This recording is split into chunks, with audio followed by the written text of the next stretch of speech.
Dominic, Noah, I have an idea.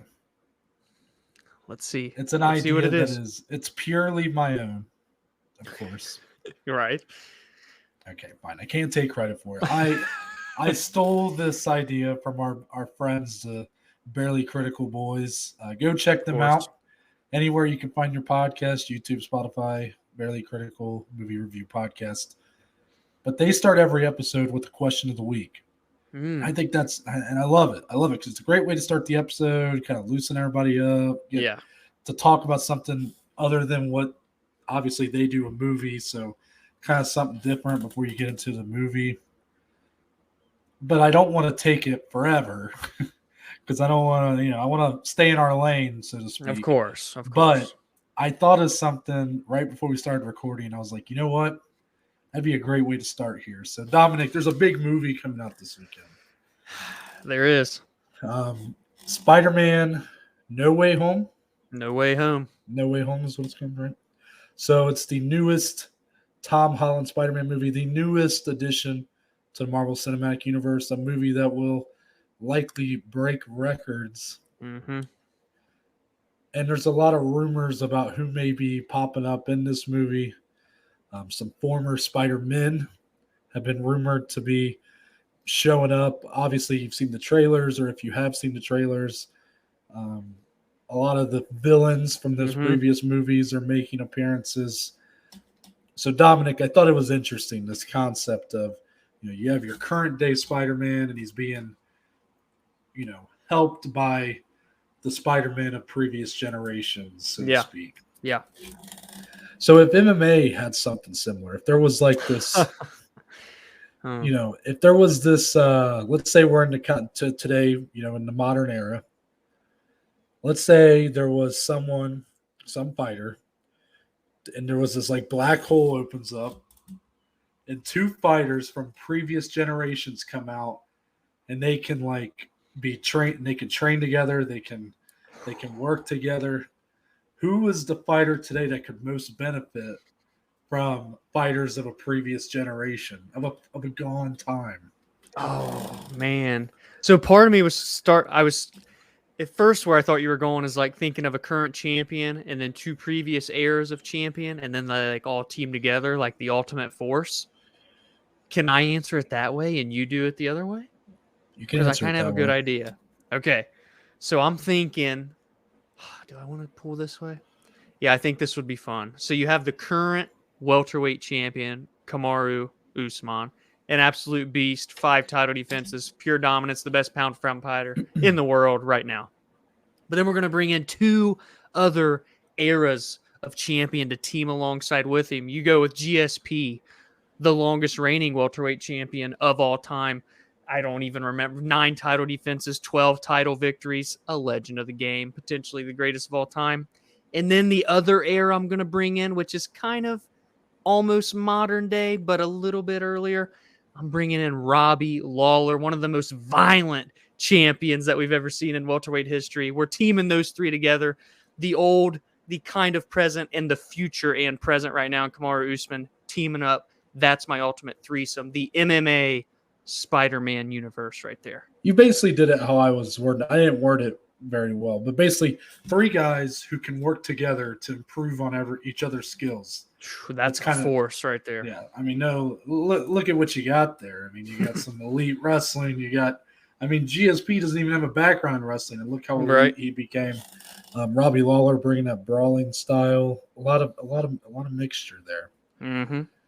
So for me, I love the idea of teaming up our heavyweight champion, Francis Ngannou, a man known for the power in his hands, but maybe questionable in some of those other areas, even if he does show much improvement.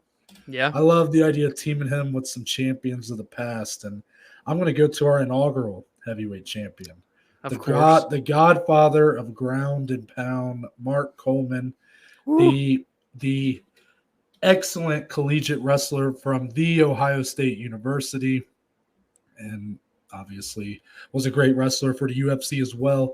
I want him to come in to show Ngannou not just some improvements on that wrestling, but the ground and pound. Could you imagine if Ngannou is able to kind of get you flat on your back and he can land some ground and pound, some elbows? I mean, you're just done. You're done. You're going to sleep. And then when it came to kind of who else do I team these guys with?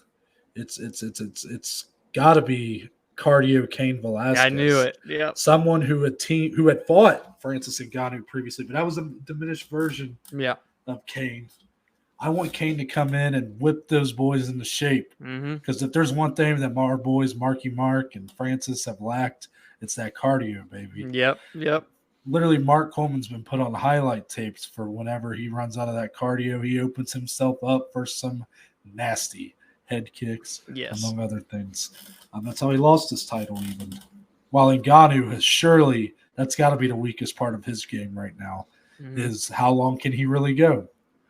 So, Cain Velasquez come in there, and then you have Cain working with those two guys. I mean, come on. Those three would – I can tell you this. I can promise you this, Dominic. If those three worked together and then went back into their time periods with those added skills – oh, my. The record for heavyweight title defenses would be much higher than three. I can tell you that. I agree. Yes. But let's get into those fight announcements, Dominic, because I thought it was an interesting way to open the episode. So shout out to the Barely Critical boys doing their thing. Start with Bellator. So the UFC opens their numbered events in 2022 with a big heavyweight fight to settle the score, the champion versus the interim champion. Bellator said, anything you can do, we can. That's true. We can do too. Yeah. And that's Ryan Bader, who is still the heavyweight champion despite a couple of tough losses at light heavyweight. He'll be defending against the interim champion Valentin Moldavsky. This happens January 29th. Bellator 273.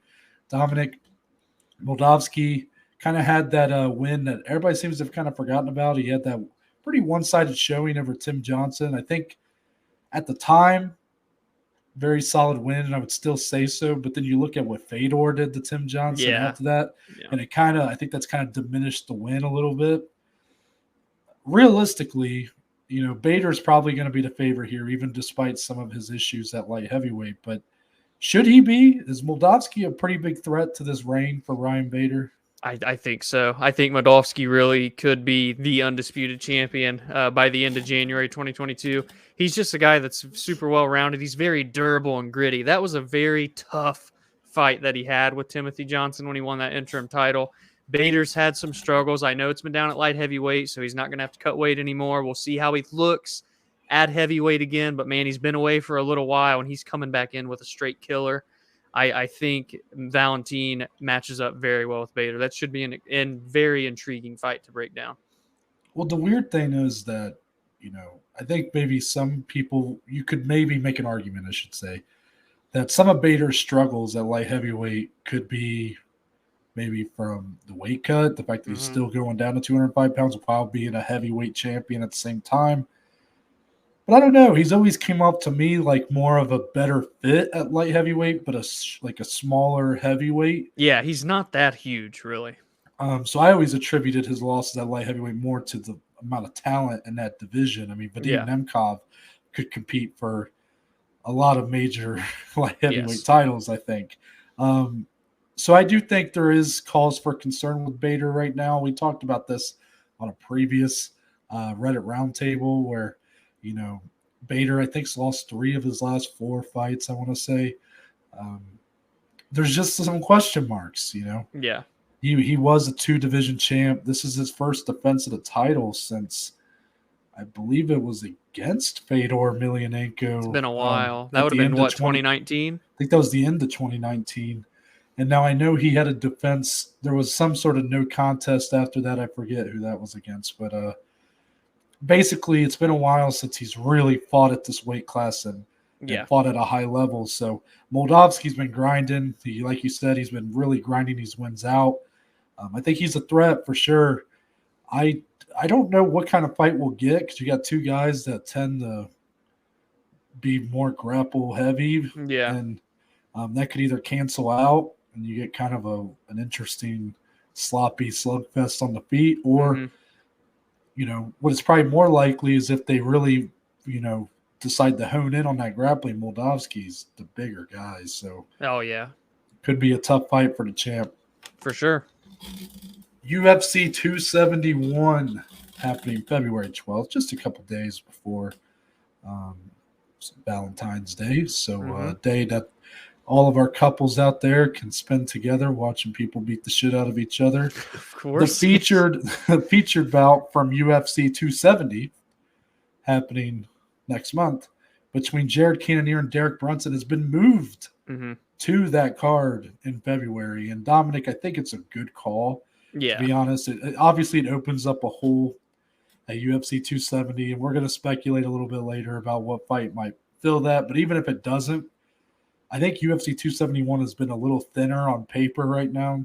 Yeah. And the main event being that middleweight rematch between Israel Adesanya and Robert Whittaker, it's a good idea to put this fight underneath it, because if one of those guys like Robert Whittaker, who's had a history of some, health issues where he's had to pull out of fights on the week of, you got two guys right there who can step in.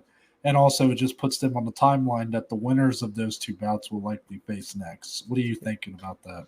Exactly. It's perfect. Everything you said, it all lines up. It makes sense. God forbid Israel Adesanya is having that much issues with his contract that he doesn't actually fight and we get an interim title fight. I don't even want to discuss that as an option, but this would help that as well. But the timeline is what I think is the best. They're going to fight on the same night, on the same card. We're going to get to see them basically back to back. I don't know if this is going to be a co-main, if they're going to put another title fight on that card. It's not the strongest card really right now, 271.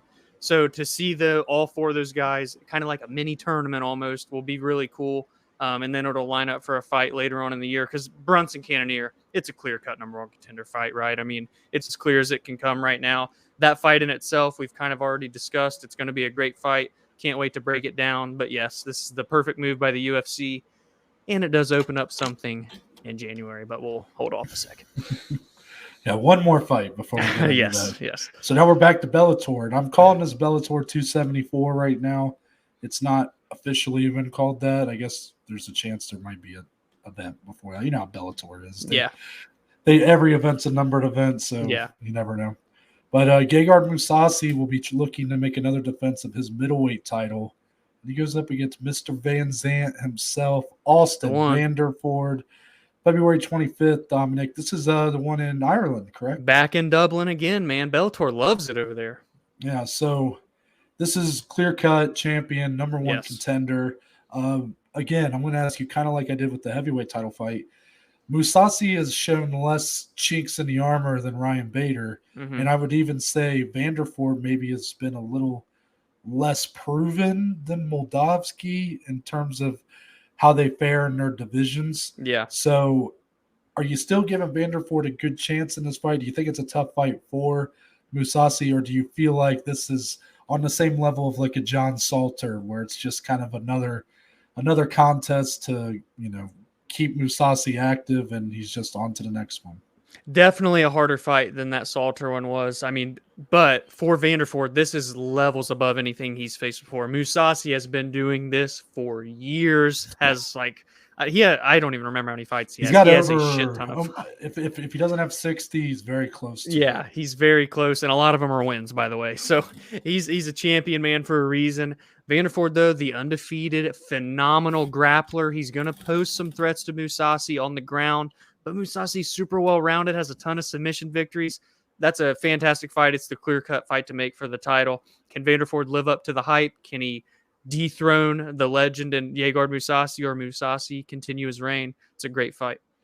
The problem with like a guy like John Salter is Mousasi just overpowers him. He's just a bigger guy, so he just kind of manhandles him. And that won't be the case here. Salter being a submission specialist is, he would need to get that fight to the ground and just can't really do it when you got this much bigger guy kind of beating on you. Yeah. Austin Vanderford, I don't think will be that same type of fight. I think Vanderford being a bigger guy, a stronger guy, much heavier in his grappling style, more of a wrestler type. I think it sets up a decent chance for him, but obviously the champion's going to be the favorite going in. He's the more he's the more proven commodity. He's a well-rounded fighter. Maybe I'd like to see how Vanderford does on the feet a little bit. Yeah. I do think that guy is he's got a good camp around him, obviously. And he's a young guy. He's still got a lot of room for improvement. So I'd be interested to see kind of how he fares. But it's like you said, toughest fight of his career by far. Yeah, it'll be interesting. So that wraps it up for our fight announcements. But we do have some news to get into. Oh my! Oh, Dominic, with your asterisks. His first to shoot is a Dusty bleep. This time it wasn't Connor tweeting that though. Yeah, so the reason why this is coming up, and I'm a little surprised myself that we're about to talk about these two so close to UFC 269. This involves Nathan Diaz and Dustin Poirier. That's right. The man who I speculated we would not really hear much from until the summer, because he literally said, I want to be less active. Yeah. Well, everything coming after UFC 269 has kind of went in the other direction from what he had said in the lead up. Yep. And even right after the fight, he's been pretty brutally honest. He said not a whole lot of options sticking out to him right now is like things to get him excited. Yep. But then on Ariel Helwani's MMA Hour, he said that, and he said, but fighting Nate Diaz, that gets me excited. And Nate Diaz has had some words to share on Twitter as well as he's wanted to do. And Dustin used that line that Conor McGregor made famous: first to shoot is a dusty bitch. And well, Dominic, apparently there's a really good chance this is going to be added to UFC 270 in January. Do you buy or sell that that this is really going to get added to that card? Well, I can confidently say this is going to be the next fight for Dustin. I called that after the loss, and I think this is going to be the one. But damn, we're releasing this episode on December 17th, which means we're a little over 1 month out from UFC 270. Dustin just had a war with Charles Oliveira. I know he got submitted. He didn't get knocked out, but he was taking some hard shots in that one. But I guess if he fights Nate, it's probably going to be at 170. There's no more weight cut to play into account. Do I buy or sell? Does it happen in a month? Fuck it. I'm buying in, baby. We're going to give me that. That means we would get Ngannou versus Gane, Figgy versus Moreno 3, and this as a more than likely 5-round featured out because, it's Nate Diaz. We give him 5-round fights. I think that we may just see it, Noah, and if we do, that's a hell of a card to get cracking on 2022 for the pay-per-view year, that is. And again, we've talked about this fight already. It's a fantastic fight. Two guys that were scheduled to fight before in Madison Square Garden. They're going to duke it out on the feet, absolutely put on a show for the fans. The fans are all wound up right now on Twitter. They're going bonkers for this. It makes a lot of sense in terms of both guys' careers. All the stars are aligning, Noah. It's going to happen. It was originally the headliner for UFC 230. Yeah. That was the event. A weird one where it looked like when they announced the fight, they had a little press conference where they showed a hype video for Khabib and McGregor that pissed off Nate Diaz so much that he stormed out and told TMZ and everybody on the street that he wasn't fighting. So then we had this dull period for a while where it's like, is the fight still on? Yeah.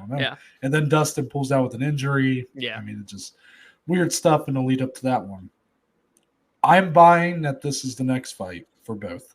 At 170 pounds, probably going to be Dustin's last fight. Probably going to be Nate Diaz's last fight in the UFC. It just makes sense.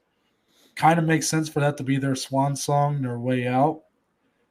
However, I'm going to sell on this being in January. I actually think there's a good chance this is on the February pay-per-view. Okay. Again, even with the addition of Cannonier Brunson, still a bit thinner of a card. Yes. This way, this fight gets put as a co-main event slot. Yeah. Izzy is a bigger – Izzy as of now is one of your bigger pay-per-view draws, so I'm trying to think of this business-minded right now. Yeah, right. Because Dustin and Nate are going to want a piece of the pay-per-view. So if you put them under the two title fights, I don't know how that I don't know how that goes. Well, you put him under one title fight. They're the co-main Yeah, event, that's true. 5 rounds. Now Nate's done it before. He was under Izzy versus Vittori and Figgy versus Moreno too. Yeah. When he fought Leon Edwards, but I don't know if he might not even got pay-per-view points for that one because Leon's just not on the same level in terms of pay-per-view. So enough of that. I know people kind of get bored by that kind of talk, but I think February has a much better chance of kind of taking this fight on. And honestly, I'd probably prefer it. I do agree with that. It'd be awesome to stack that January card. We've been really enjoying the high life here as the UFC with the cards. The last few have been all stacked, and it'd be nice to keep it going. But I want to see Dustin take the time to recover that he needs. Yes. I just think 1 month is just a little too quick for comfort. And even though he did, yes, you said it was a war, but this wasn't Gaethje Chandler. I mean, no. He had a great first round. Second round did get hit with some really nice elbows from Oliveira on top, and then he got choked out in the third round. I don't know. I don't think he took a ton of damage, but at the same time, I would still like to see him maybe get that extra month, heal up whatever wounds you got, and then you get some time to train before that fight. And either way, I definitely think this is the fight that's going to happen next. It's probably going to happen much sooner than I was expecting less than a week ago. So yeah, man. I mean, it just gets me all excited thinking about it. Now let me ask you this, just to kind of keep the conversation going, because this is a big topic. I mean, to be honest with you. So we're assuming this is going to be a welterweight fight because Dustin's wanted to fight at welterweight. Nate has pretty much had no interest in going back to lightweight since the Connor fights. Is that the right choice? 100%. I mean, going back to the MMA hour with Ariel, Dustin even said, man, I don't think I'm ever going to cut down to 155 again. And he said the weight cut he had versus Charles was great. He said he could have been 152 if he wanted. But he said it was real, the weight cut was okay because his training camp was built around losing that weight. So he would go days where he's starving in the gym, and it just said it wasn't the ideal. He wouldn't want to do that again. So I think it's definitely going to be at 170, and that's where it should be.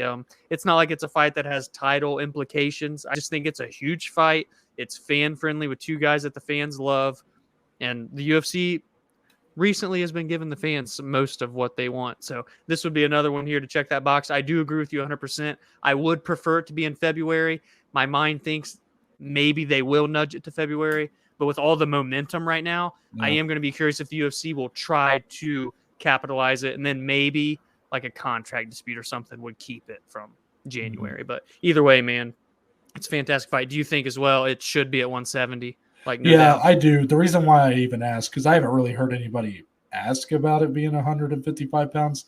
The only reason being that to be honest, I didn't watch the whole interview with Dustin, so I didn't know that he said that. But I was thinking if either guy, if Dustin wants to continue fighting in the UFC after that fight, and if Nate signs back on, would it make more sense for it to be at 155 pounds since Dustin's, a top contender? Yeah. If Nate wins that fight, you got a reason to give the guy a title shot, which just like how it was with Leon, though. Yeah, I mean, it's the same thing. So, I agree though. 170 pounds is where I would prefer to see it. I mean, Nate's probably never going back to 155, and you just said Dustin probably has no interest in doing it either. So. Yeah, looking forward to that fight for sure. 100%. Following that, we got a lot to talk about with Eagle Fighting Championship. So, man, they had a lot of stuff coming out of there. And, Dominic, we went pretty hard on we did Eagle FC. And I think for good reason, because they had announced that main event where it was Tyrone Spong going up against Bigfoot Silva, which is a travesty. Okay, yes, I agree. And I was looking at, Rashad Evans has come out of retirement. I'm like, again, I love Rashad Evans, and I'd watch it, but it had me a little concerned, and I was a little disappointed that was the main event of Bigfoot Silva, who should not be fighting in any capacity. Yeah. Well, now all this news coming from Eagle FC is much more promising, I would say. It is. So, it is. Let's start with that main event fight. Bigfoot Silva is out. Now, we don't know exactly why. The rumor I heard was that he couldn't even get clearance in the state of Florida, which, by the way, that's the state that allowed Evander Holyfield to box. So, So because of that, Tyrone Spong will be going up against Sergey Karatonov. Dominic, this is an awesome fight. Yes, I am much very better. excited about that. Karatonov has literally done anything and everything in combat sports. The guy is a much accomplished mixed martial artist, but then the guy's a really good kickboxer, a good boxer. He's even got a win in bare knuckle. I mean, the guy's really been staying active and doing anything and everything the last few years.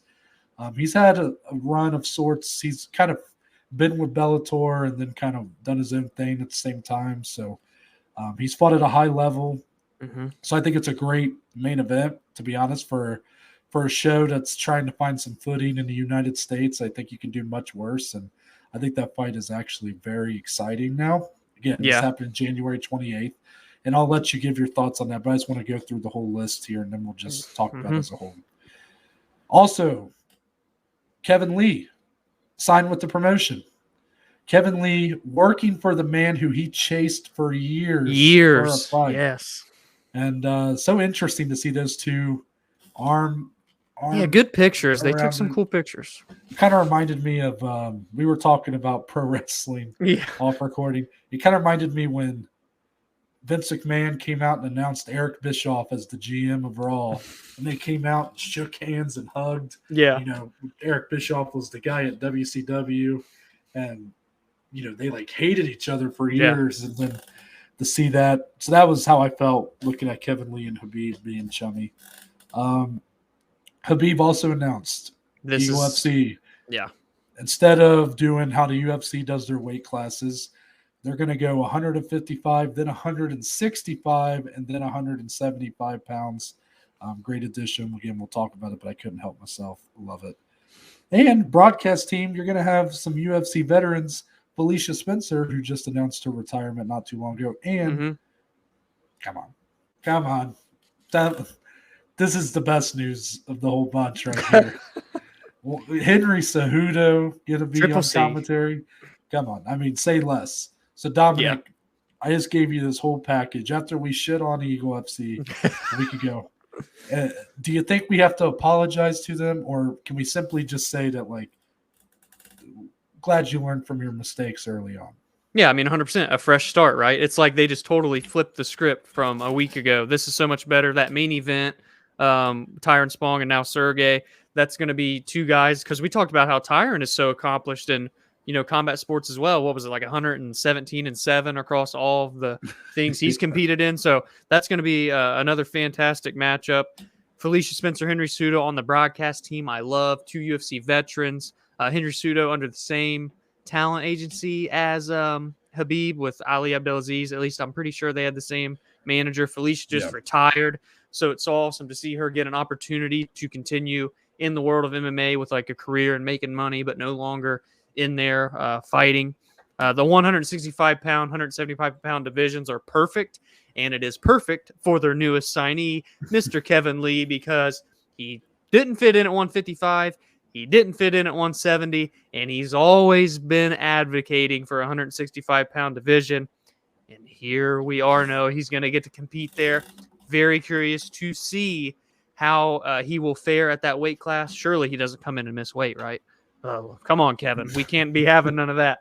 So all four of these things really shoot the stock of Eagle FC in the United States up very much so.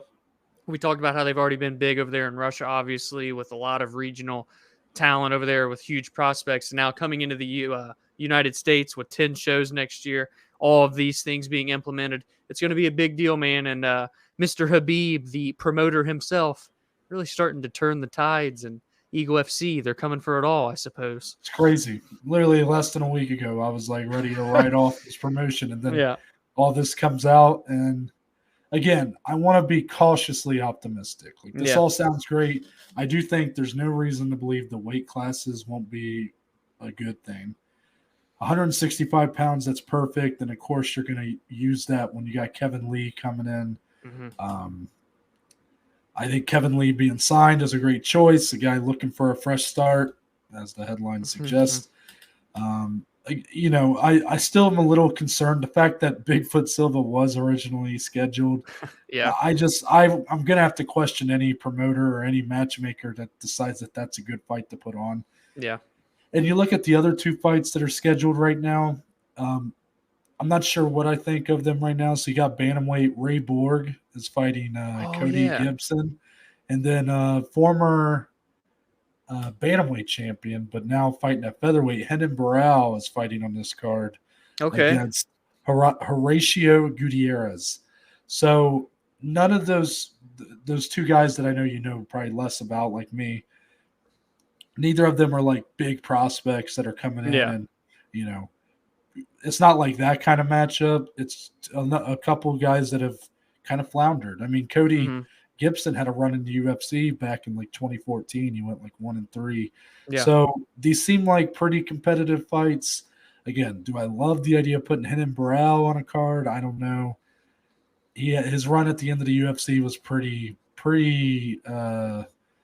It's like taking a drink and expecting Coke, and it's like Diet Coke.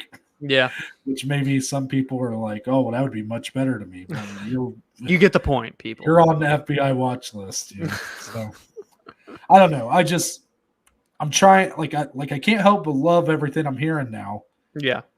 But I mean, that's a big flip. I mean, that's a big 180 we just did. We went from like I think I pulled the parent card where I said, Khabib, I'm not mad, I'm just disappointed.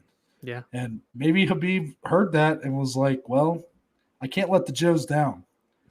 So what a guy he is. Khabib, come on, we'll get you on the show. So a lot of cool things on here.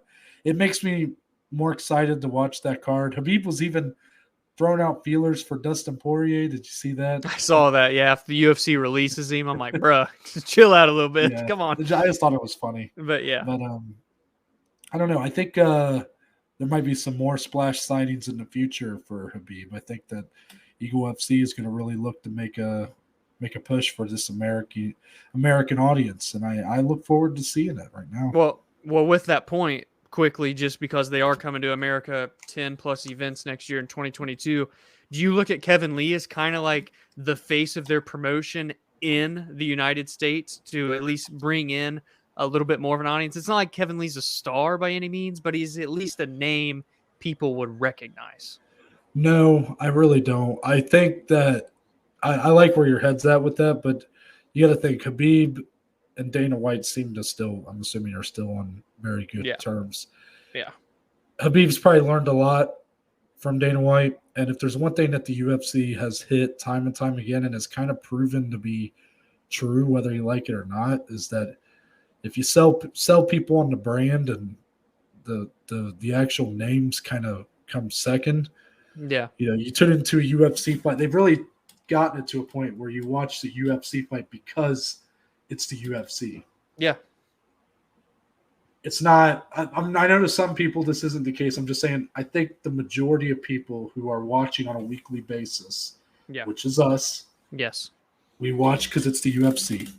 It's not because so-and-so fighter is fighting. I know Conor McGregor's and Ronda Rousey, Brock, they've kind of broken through that, but the majority of fighters, Kevin Lee, another one, I would even say guys like Masvidal and Nate Diaz are in this kind of category where I don't think they can exceed the promotion. I think they're capped off for now.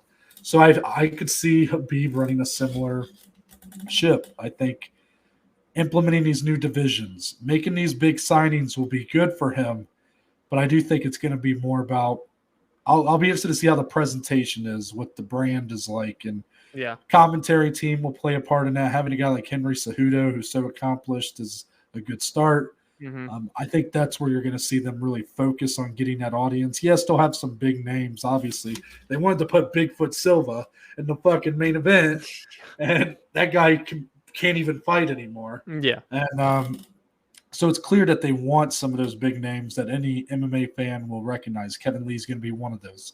But do I think he's going to be like almost like what the PFL did with Kayla Harrison the last couple of years? No. I just think I think, he'll be probably a co-main or main event on one of their cards or two of their cards in America this year, and they'll go from there. Maybe he can – I have no doubt Kevin Lee can be a star. I think the guy has that kind of potential. It's just we'll see who he fights and how he fights. I did see a funny tweet saying that this signing's all fun and games until Khabib puts Kevin Lee with one of those 165-pound Dagestani. Yeah.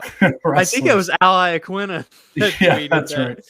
But I'll turn the question around on you. Do you think that Kevin Lee has more? Do you think I'm underestimating Kevin Lee's value to Eagle FC for this year?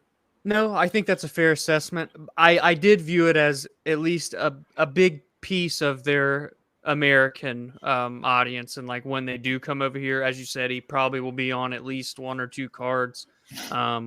He's hinted at someone he wants to fight, but I don't even want to bring it up because then it'll get me back on the negative side. Oh wait, I should. Oh no, I forgot about that. Is it Diego? Yes, who has been hospitalized for like the past 40 days with very bad COVID. Let me just say, I know I forgot to put that on here, and I'm glad I didn't because I know we want to stay positive. If that fight please no.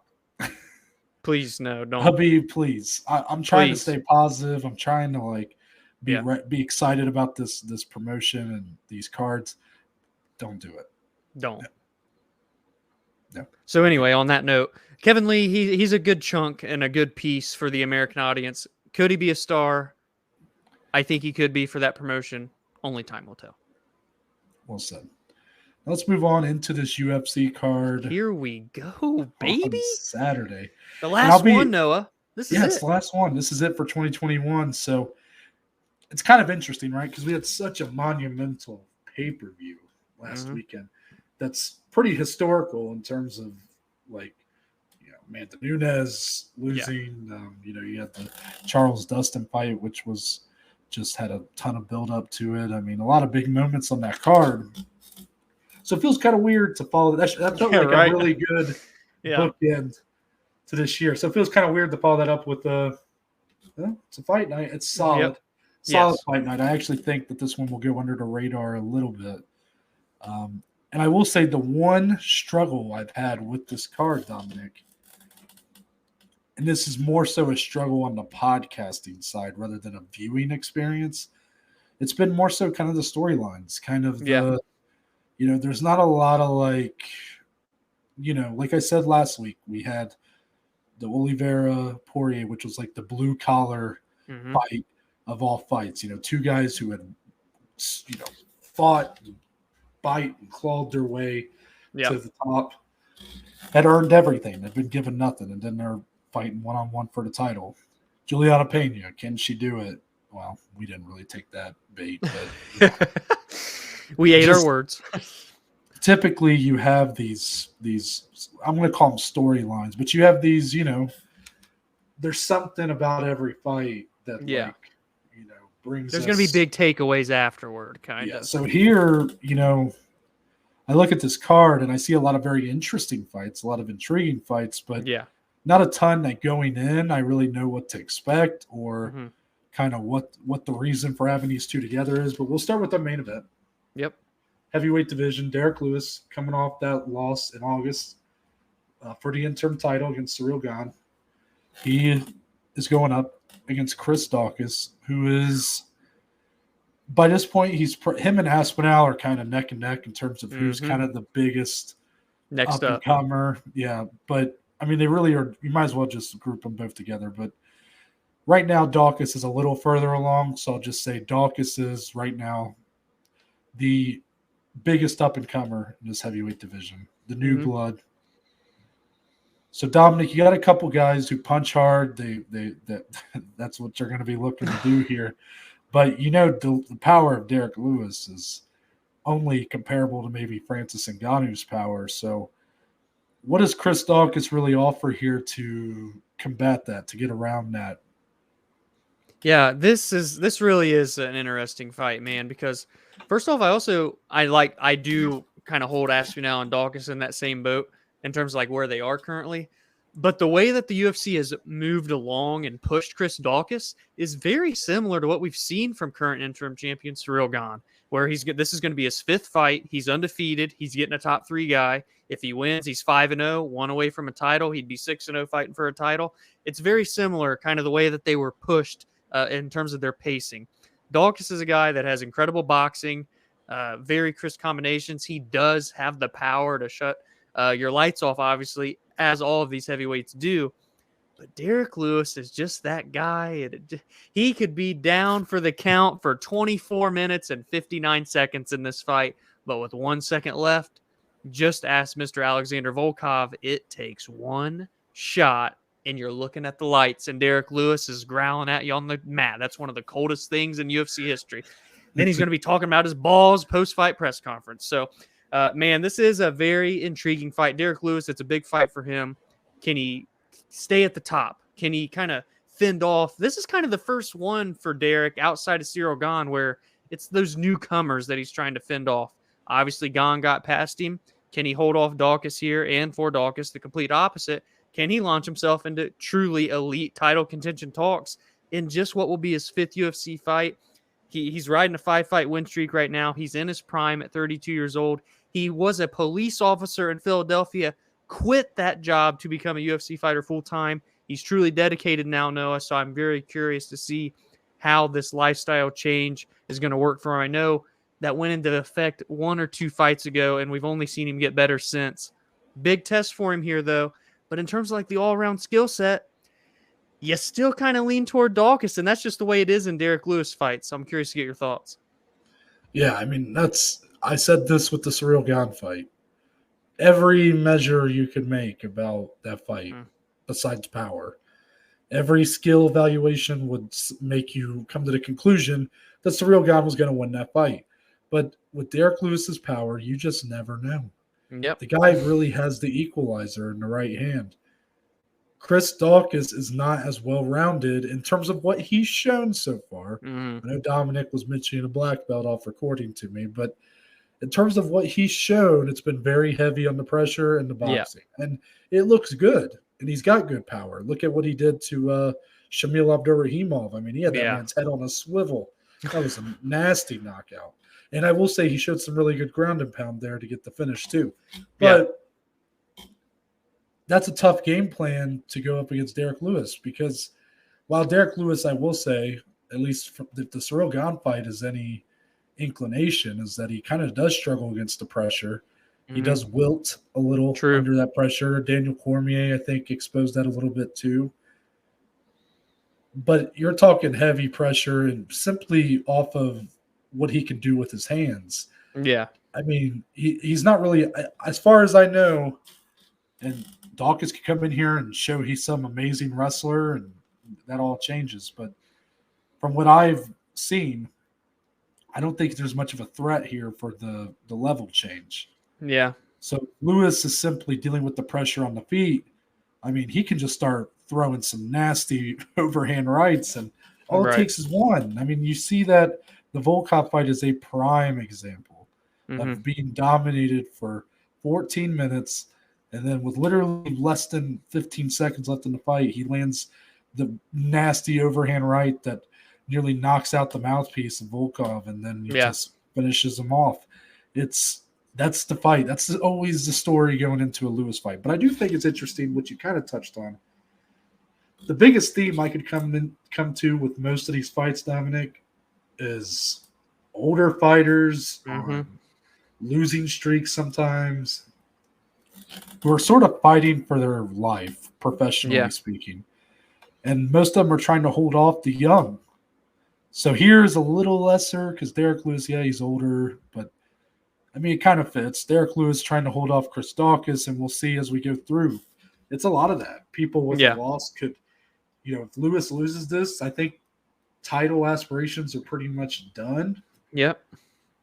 And I think as you go lower on the card, some of these people with the loss might be out of the company. And I don't think that's the case for Lewis, but for Daukaus, Dominic, I think an impressive enough showing here. He could put himself in line for a title shot. Yeah. I mean, because I know you kind of said, well, you get one more and you get a title, but let's be honest. It seems like the top of heavyweight is just like a lot of guys just kind of. It's the end of that Office episode where Andy, Dwight, and Michael are holding up the handguns at one another. Yeah.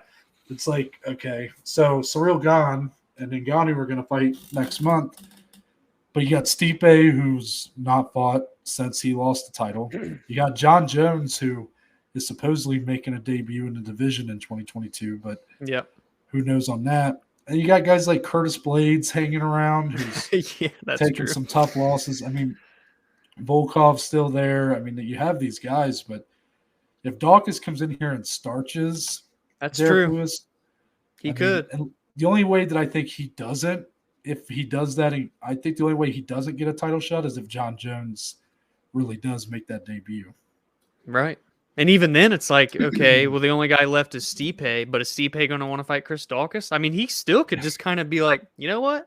Let me take some time here, and then maybe I still get a title shot. You just never know. Yeah, it's so interesting. Stipe is such an interesting variable because I can't see him fighting a lot of these guys, but he kind of needs to get another title fight. So, I don't know. But we'll move on to the co-main event. Yeah. Another interesting fight, 2 top 10 in the welterweight division. Yes, the headline says remember the name, but it's not really because that's the nickname of one of our competitors in Belal Muhammad, who's going up against Stephen Wonderboy Thompson. But I think this is a bit of remember the name because I think for the winner, it's kind of going to be a wake-up call to the rest of the division, like, hey, don't forget about me. Yep. Because Wonderboy, after that loss to Gilbert Burns over the summer, I think everybody kind of just said, all right, it was nice to kind of have Wonderboy about to maybe fight for a title, but I think that's done. So close, yeah. But, and I'm not saying a win here gets him there, but I'm just saying, man, can't count him out. The guy is such a unique fighter. He doesn't really seem to be slowing down, even though he's 40 years old now. He turns 39 next month. He said he's going to be 39 next month. So you would think he would start to slow down because his style is so karate heavy, so movement heavy, but he's taken such good care of himself over the years. Mm-hmm. It's really not the case. And we know how elite he is when it comes to being that puzzle on the feet. Belal Muhammad gets some unfair criticism online, I would say. It's like people love him for his personality, but then they like kind of shit on him at the same time. Yeah. My big takeaway, my big holdup with Belal is that he's shows to be good at pretty much everything. I mean, he is adequate. He is UFC caliber at pretty much anything that you can measure from what I've seen. Right. But where's the elite skill? Where's Belal Muhammad's strength lie? I haven't really seen it yet. Mm-hmm. And I think that's one thing that's holding him back is that he hasn't really had that performance in any of his fights that's been like a defining performance. Yeah. You look at some of his fights in his career and there's been a lot on the dollar side. And, he hasn't really had to, I don't know, he hasn't had any wars really that have stuck out as like, oh, did you watch the Belal Muhammad fight? Like that just hasn't happened. Right. So I think that's what's really held him back is he's not really had any win that people have cared enough about to kind of get him to the next level. He somehow makes his way to the top 10. The win over Damian Maia, though, Dominic, I'm just being honest. I don't see how Wonderboy loses this fight, if I'm being honest. I agree. I think this is a very hard fight for Belal to win, and I know you've said it a lot when we talk about him. He is good everywhere, but when you're going up against a tactician and Stephen Wonderboy Thompson, who does have great cardio as well to go along with it, his pacing is unreal. His fight with Jeff Neal is one of the best performances, maybe the best I've ever seen him look. That was such an incredible fight by him for 5 rounds before he lost to Gilbert. Now, obviously, there are still vulnerabilities for Thompson, right? I mean, he's shown that he can be prominent to takedowns. So, I mean, if you're Belal, is that kind of going to be your method victory here? Not that you've shown to be like this great wrestler, or are you just going to try and pressure Wonderboy up against the fence, clinch him up, hold him there, try and take him down? I don't know if that's going to work against Wonderboy Thompson, man. I really don't. And if it's can I just add that yeah, I think some people will look at the Gilbert Burns fight and go, well, look at how Burns took him down so much. He's the only guy who's done that. Wonderboy Thompson has had exceptional takedown defense through his whole career. Yes. Gilbert Burns is just that damn good. I 100%. think there's a big level up when going from the wrestling or grappling of Belal Muhammad to Gilbert Burns. Yes, that's a fair point, and I'm glad you brought that up. So again, that leads us to, okay, well, it's a stand-up fight, right? Every fight starts standing, and if we're at a distance, dude, no one's better at distance fighting than Stephen Wonderboy Thompson with his karate style. Belal's going to have to just really get in there, like phone booth style fighting, really make it gritty and tough. And even then, I just don't know if it'll be enough. I'm not counting him out. I'm just saying it's a very hard fight for him to win. And if he can make a statement rather than just kind of grind the decision, it will really make a case for people to remember his name. And for Thompson, I know you said, like, we're not ready to rule him out of title contentions, and I agree. No, I'm not either, because if he wins this and maybe one more, who's the one guy Kamaru Usman has not fought yet? It's Stephen Wonderboy Thompson. So that's always going to kind of keep him in there for title talks. It is a very interesting co-main event. Yeah. Let's get on into the rest, because we got the whole rest of the main card to talk about again. I think the drop-off from the main card to the prelims, as far as like, I don't know, intrigue is a bit of a drop off, but you know, the main card is definitely, I think, underrated if you're looking at fight night cards this year. And that starts with the women's strawweight division, 2 top 15. Amanda, I think it's Lemos, I think is how I've heard the people saying it. Amanda Lemos, however you want to say it, going up against Angela Hill. Angela Hill, a fan favorite, Dominic, but against the surging Amanda Lemos, is Angela Hill kind of fighting for her career at this point? One might think so, Noah, and this is not an easy task either, because Amanda hasn't lost since her UFC debut. She's won 4 in a row, and she's a finisher. She's finished 9 out of 10. And while she's surging, and it really is fresh blood in the strawweight division, which is stacked, obviously we know this, but she's kind of really starting to come along, and this would be a big win if she can beat Angela Hill. She is 34, so she's not as young as some of these others. She's even older than our champion and former champion, Zhang Wei Li. However, she does have a skill set to kind of send her up the ranks potentially. Problem here is, can you finish Angela Hill? Because there's no one tougher in the women's divisions than Angela Hill. She's been in so many wars, so many razor-thin, close split decisions. Her record in the UFC is 8-10, but damn, if you look at some of those fights, she could be freaking, what is it? That's 18 fights. She could be 10-8, you know what I'm saying? I mean, she's always in these close fights, and she's someone else who kind of is good everywhere and has shown to get better over the course of her career. I mean, she's 36 coming into this fight. It's just, again, how can she win against someone who is as tough and is a finisher in Lemos? It's another tough fight. I'm curious to see kind of how this will play out, because maybe the experience will play the biggest factor here, being that Hill's been in a lot of big fights. Yeah, it definitely could. I just think it's a tough draw when you're Angela Hill, who's found herself on the wrong end of a couple super close decisions. I mean, a lot of people, maybe the majority, would even say she won a couple of those that the judges did not agree. But it's like, if you're her, you know, she's already kind of made that move the commentary a little bit. Yeah. You know, obviously I'm not saying that she's any less committed to fighting, but, you know, what does one more loss do? I mean, think of a setback. You would be 8-11 in the UFC. And I know that doesn't paint the full picture, but man, is that just a hard sell? Like, at some point you have to win. At some point you just have to start winning. Like, no doubt Angela Hill is UFC caliber, and she is a tough out for anybody in this division.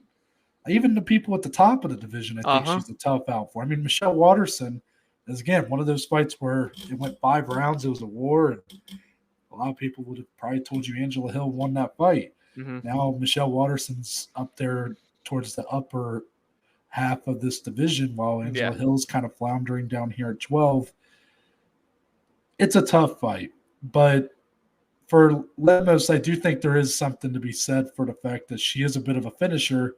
Yes. She's going up against someone who's been like very doesn't get durable. finished. Yeah, it's just it'll be an interesting stylistic fight. I'll be curious to see kind of, how does the power of Lemos, will that be a problem for Angela Hill, or will she be able to stay in the pocket and do what she does best, where she throws at such a high volume that she scores a lot of points off that. So I don't know. I think this has the potential to be a really good fight, as any Angela Hill fight does.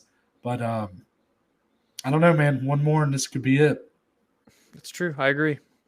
Following that, this is one I'm going to let Dominic kick off here, because one of his favorites is back. Ricky Simone looking to finally make that push for top 15 as he goes one-on-one with number 12, Rafael Sunsao. This is the first time we're seeing a Sunsao since the Cody Garbrandt loss, right? Yeah, it's been a long time for Rafael Sunsao, a veteran. He's 12-5 in the UFC, but he's 39 now, and he's on a 3-fight skid. So this goes back to the point Noah made earlier about kind of these older veterans really not only fighting for their spot in the rankings, potentially fighting for your spot in the UFC here if you're a Sunsao. And Ricky Simone, I'm all war Ricky on this show if you've listened before. And he's really coming into his all right now at 29. He's in his prime. He's tallied off 3 in a row. One of the OGs from the Contender Series. He was in the 2017 season, so the inaugural year. 18-3 overall, and it's just a guy that's a grinder, man. Like he's got 8 finishes out of his 18 wins, but even when he's going the distance, he's constantly threatening and transitioning, looking for ground and pound, looking for submissions. He's fighting out of the Team Alpha Male camp out there in Cali, and this is just such a good test for him, being that it is a veteran in a Sunsao who's got 35 professional fights. Has shown to be a finisher in his own right. But if Ricky can finally get that win, like when he lost to Uriah Faber, that was a chance to crack in, and he got knocked out in that fight. I'm blanking on his other loss in the UFC, but regardless, the biggest test he's faced, he has failed. So here you are again. Can you finally surge in? Can you get that ranking next to your name like your fellow combatant Sean O'Malley just did at UFC 269? Because these are the two really bright young up-and-comers in this bantamweight division. I love Ricky Simone. It's not an easy fight by no means, but one where I think he's going to really come out and want to put on a very good performance and make a statement. So wait, after losing the Uriah, he joined Team Alpha Male? I'm pretty sure he's out there at Alpha Male, man, if I'm not mistaken. Because that's Uriah's team, right? Yeah, that's his team. Oh, I can confirm why you speak, because hopefully I didn't look stupid. Well, no, I'm not saying that that's not true. I'm just saying I think that's interesting, because more about how Dominic. As much as maybe I'll spread some interesting factoids here and there, some history, I can fully admit Dominic knows like 100 times more than me when it comes to the teams and the camps. I am completely redundant when it comes to that. You're making me blush. Now, what I will say about Ricky Simone's skill set, Dominic, and why this fight is actually a bit more intriguing than I think people want. I think most people assume that Ricky's going to come in here and kind of smash him. And maybe that'll happen. Again, it's a diminished version of a Sunsao. This isn't the Sunsao that was very close to fighting for titles, that beat TJ Dillashaw at one point in time. And Ricky Simone has looked really good in his last few outings. But stylistically, let's be honest. I mean, Ricky Simone is a bit on the wrestling heavy side. And that's a tough place to go with the Sunsao. Yeah. Sunsao's so comfortable when it comes to the jiu-jitsu and being on the ground. And, I know Ricky's probably got more to offer on the feet, but I've never really seen him fight a whole fight like that. Like he tends to be most comfortable when he's kind of dominating with his wrestling. So if he has to kind of stick it out on the feet, what kind of fight are we going to get? Is it going to be kind of a bit dull and a bit like exposing some holes for even if Ricky gets a win?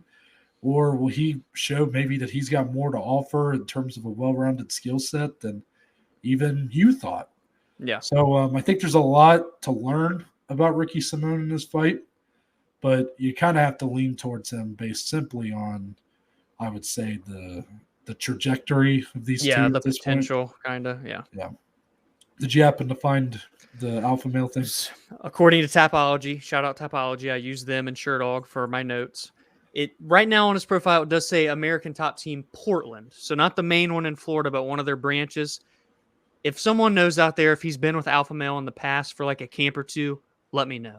It is interesting because he fits the bill. He's like a Russell boxer, you know. Right, That's all they produce out there. So yeah, he kind of. But then when I was like, wait, he did like when you said it, it sounded right. I'm like, yeah, I feel like he is an alpha male. But he guy. did fight Uriah. Yeah, Uriah. So yeah. Like, maybe it was after he did a camp or something with him. I don't know.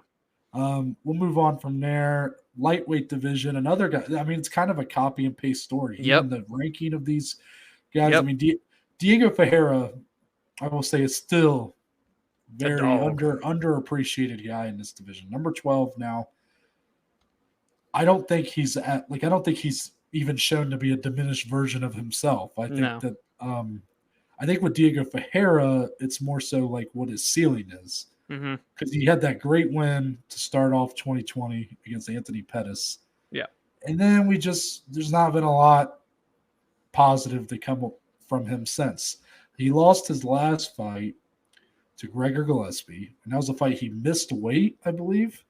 And then Gregor fucking took him to school when it came to Gregor looked so good. That fight was fucking awesome. You guys should watch that fight. I mean, like, any of us would have been Diego Ferreira. Like, even the most experienced grapplers in the world would end up like Diego Ferreira in that fight. I mean, that fight was wild. Now he's got to welcome Matos Gamrot. And Gamrot's a guy people have been very excited about for a long time. And he's coming off of his most shining performance yet with the very quick submission over Jeremy Stevens. Very impressively done there. So, Dominic, even though it kind of feels like a copy and paste from a Sunsal Simone, I feel like this fight might be a little more even than even that fight. 100%. I agree. Diego's that veteran. He's coming in on 2 losses in a row. Gamrot's that young up-and-comer. He's coming in on 2 wins in a row. Outside of it, he lost his UFC debut. But, man, stylistically is where I'm so intrigued by this one because Diego is a jiu-jitsu ace, a phenomenal grappler. But if you're on the feet with him, bro, he's just going to keep coming. And he's going to pressure you. He's very big. Obviously, he missed weight, right? So, I mean, he's a big guy for 155. And he wants to be in your face. And for Gamrot, more of, he kind of went balls to the wall with Jeremy Stevens, though. For the most part, like, he is a finisher. He's got 11 finishes. But he is tactical, right? At the same time, he did it so perfectly, setting up that submission with Jeremy. It was just beautiful. And it really showed the trajectory that this guy could have. And this is the one where, okay, if you get this one, because, again, this is at lightweight, people, the hardest division there is in the sport. Some of you are probably like, Diego Ferreira, ranked number 12. Who?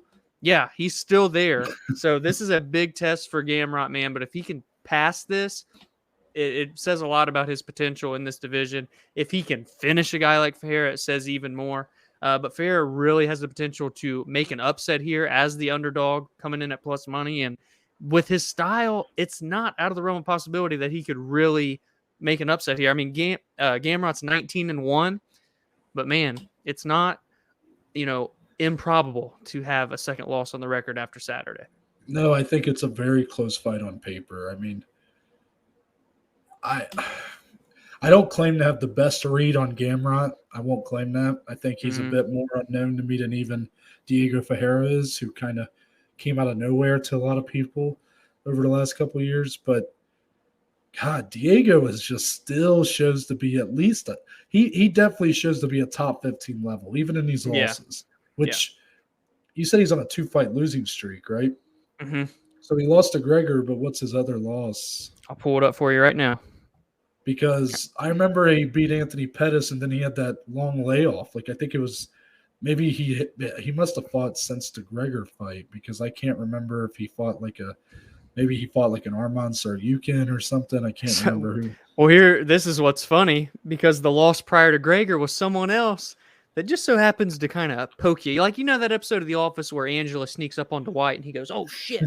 Yeah. Well, you know who his loss was? No, it was February 6th of 2021. to Mr. Beneil Dariush. Oh, there we go. Okay. So, man. Yeah, I kind of forgot about that one. Right? Gregor Gillespie is the other.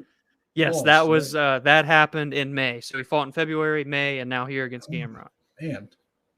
But before that, he did have a year layoff after he beat Pettis. Because I remember he had that win over Pettis, and we were all like kind of excited. Like, okay, this is an interesting guy. And then he just had a long layoff, and it was kind of like, which I'm not saying it's his fault. COVID, who knows, injuries. But I'm just saying kind of lost some of that momentum because he already needed it, I think, as a guy pretty unknown. And for what it's worth, the Dariush fight was a split decision. Just, Yeah. That's interesting. I think that was the one where it was like that's an interesting point, but I think that was the fight that we were like, what the fuck was that scorecard for Fajera? Yeah, like, it was a clear I think win it was for one of Beneil. those. Yeah. But I will say, just interesting to go 3 rounds with a guy like Beneil, who's obviously at the top of the ranks now. And I would actually go as far to say this fight feels pretty even to me, like a 50-50 toss up. Yeah. But Gamrot being the one that's got the momentum again, he's going to be an easy guy to side with here. I don't know. He looked really good against Jeremy Stevens, but how quick that finish came, it's just kind of it's hard to really answer a lot of things, Yeah. So when you look at that run, Stevens was on too, with 5 or 6 in a row now. So this is really that big test for Gamrot. True, very true. Last fight here. I mean, let's go to war. Huh? How's that sound? Violence, blood. Yeah. Cub Swanson versus the damage, Darren Elkins. He's got it tatted on his chest for a reason. Yeah. So Dominic, obviously this is a fight for the fans, right? This is both guys have seen better days. I mean, Cub Swanson at one time has wins over both of the main event participants of last week's pay-per-view. Yep. So that shows you what level Cub Swanson was fighting at one point in time. But obviously, he's seen his better days.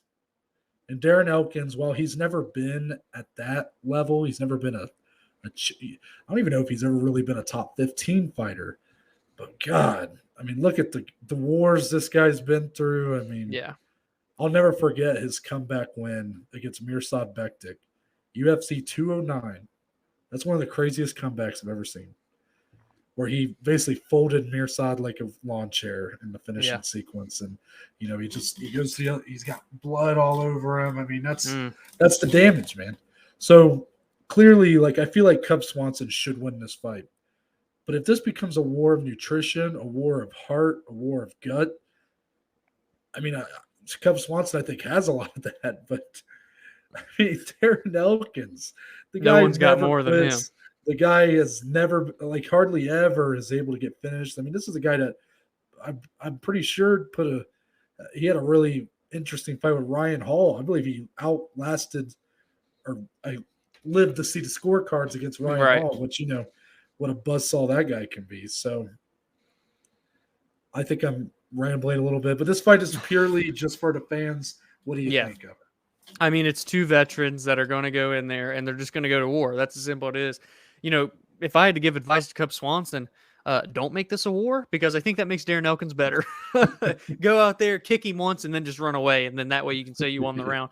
Because, man, the more damage Darren Elkins takes, the better he gets. I think he likes to taste the blood in his mouth. He's like a vampire, and then he just keeps coming, man. So this is going to be fun. It's 2 veterans, 38 years old for Cub, 37 for Darren. What are the 20 plus 24? They got 44 combined UFC fights, man. They finished it. They've been the distance with tough competition. It's going to be a fun fight. And it really is just kind of great matchmaking in terms of both of their careers. They're going to put on a show to open up the main card. Very excited for it. Yeah. That's going to wrap it up for this edition of the Weekend Preview.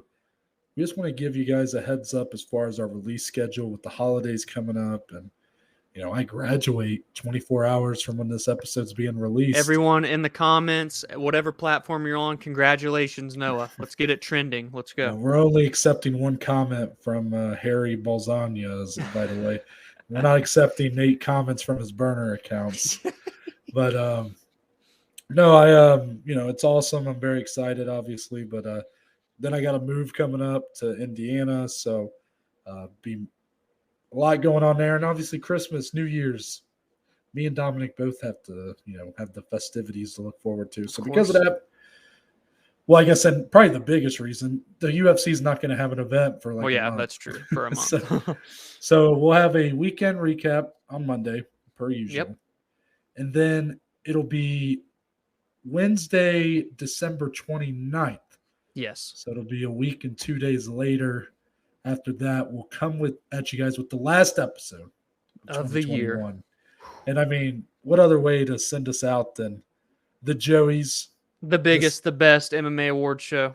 Come on. Second annual. You guys, if you didn't watch last year's, it's a long one. It is long. It is long. I will say we are making an effort. Well, we tend to just go until yeah. But there is an effort being made to condense certain parts. Yeah, the production team is working hard behind the scenes. So very excited. We have 10 categories, same as last year, 5 nominees, and we'll give you guys all that. And then January 5th, so a week later, still on Wednesday, just an episode idea that I thought was pretty interesting. Me and Dominic are just going to go through each division and give our biggest question entering 2022. What is the question that we want to see answered for each division as we head into the new year? And then January 12th, again, a week after that, still on Wednesday, Reddit Roundtable. That's right. 10 questions. Maybe we'll give you an 11th if I'm feeling nice. I don't know. Or if there's a voice message. Yeah. That'll be the first episode recorded in my new the new studio.